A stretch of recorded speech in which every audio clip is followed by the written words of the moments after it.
মানুষের জীবন হচ্ছে আগে, তারপরে হচ্ছে বিচার। অ্যাডভোকেট কামরুল ইসলাম ওনাকে যে মামলায় গ্রেপ্তার দেখানো হয়েছে, এই মামলাটার সম্পর্কে আমাদের অবগত না করে শুনানি দেখানো হয়েছিল। প্রাক্তন আইন প্রতিমন্ত্রী এবং খাদ্যমন্ত্রী, বিশিষ্ট আইনজীবী এবং অ্যাডভোকেট কামরুল ইসলামকে আজকে শাহবাগ থানার 36/24 মামলায়, হত্যা প্রচেষ্টা মামলায় ওনাকে গ্রেপ্তার দেখানো হয়েছে।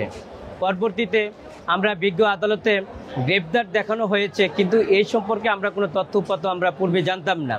এবং গ্রেপ্তার করার পরে বিশেষ করে আমাদের প্রাক্তন মন্ত্রী অ্যাডভোকেট কামরুল ইসলাম প্রশ্ন করেছেন যে কোন মামলায় এবং ধারা কি, বাদী কে এবং ভিকটিম কে, সেটা আমরা জানি না। পরবর্তীতে আজকে যখন মন্ত্রী নিজেই প্রশ্ন করেছিলেন, তখন বিজ্ঞ আদালতের মাধ্যমে আমরা জানতে পেরেছি যে হত্যা প্রচেষ্টা মামলা হয়েছে শাহবাগ থানায়।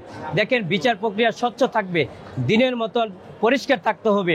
আমরা রাষ্ট্রপক্ষ থাকবে, আমরা আসামি পক্ষ আইনি লড়াই করে যাব, কিন্তু সেখানে আমাদেরকে তথ্য উপাত্ত দেওয়া হচ্ছে না।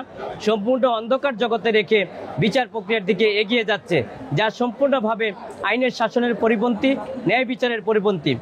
বান্ডেল থাকলে প্রতি সেনমানিতে টাকা বাঁচবে। বিকাশ সেনমানি বান্ডেল কিনে জিতুন প্রতি লেনদেনে। উনি অ্যাডভোকেট কামরুল ইসলাম, ওনার বয়স হচ্ছে 78 বছর। উনি অসুস্থ এবং ডায়াবেটিসের রোগী। সেই জন্য ওনারা জানেন যে ডায়াবেটিসের রোগীর অনেক সমস্যা হলে আমাদের চকলেট দিতে হয়। তখন অ্যাডভোকেট কামরুল ইসলাম বলেছিলেন একটা চকলেট দেওয়ার জন্য এবং পানি দেওয়ার জন্য, কিন্তু সেখানে আমি চকলেট দিতে পেরেছিলাম, কিন্তু পানিটা দেওয়া হয়নি। আমরা মনে করি মানুষের জীবন হচ্ছে আগে, সেখানে আগে বাঁচতে হবে। সেই কারণেই যে মানুষের জীবন রক্ষা করার জন্য সেই চকলেটটা বিশেষ করে আমরা দিতে পেরেছিলাম, কিন্তু পানিটার আমরা অনুমতি পাই নাই। কিন্তু আমরা মনে করি যে মানুষের জীবন হচ্ছে আগে, তারপরে হচ্ছে বিচার, এবং তারপরে বিচারের প্রক্রিয়াটা পরবর্তীতে আসবে। মানুষ যদি না বাঁচে এবং তাহলে কার বিচার করবেন? আমরা সেই বিজ্ঞ আদালতের দৃষ্টি আকর্ষণ করেছি যে মানুষের জীবন হচ্ছে রক্ষা করা, সেখানে সাংবিধানিক অধিকার। সেখান থেকে আমরা মনে করি যে আমরা বঞ্চিত হয়েছি, যে আমরা একজন আসামি, তাকে পানি পিপাসা লেগেছে, কিন্তু আমরা তাকে পানি দিতে পারলাম না। এই জন্য আমরা মনে করি যে আজকে অ্যাডভোকেট কামরুল ইসলাম যে ওনাকে যে মামলায় গ্রেপ্তার দেখানো হয়েছে, এই মামলাটার সম্পর্কে আমাদের অবগত না করে শুনানি দেখানো হয়েছিল।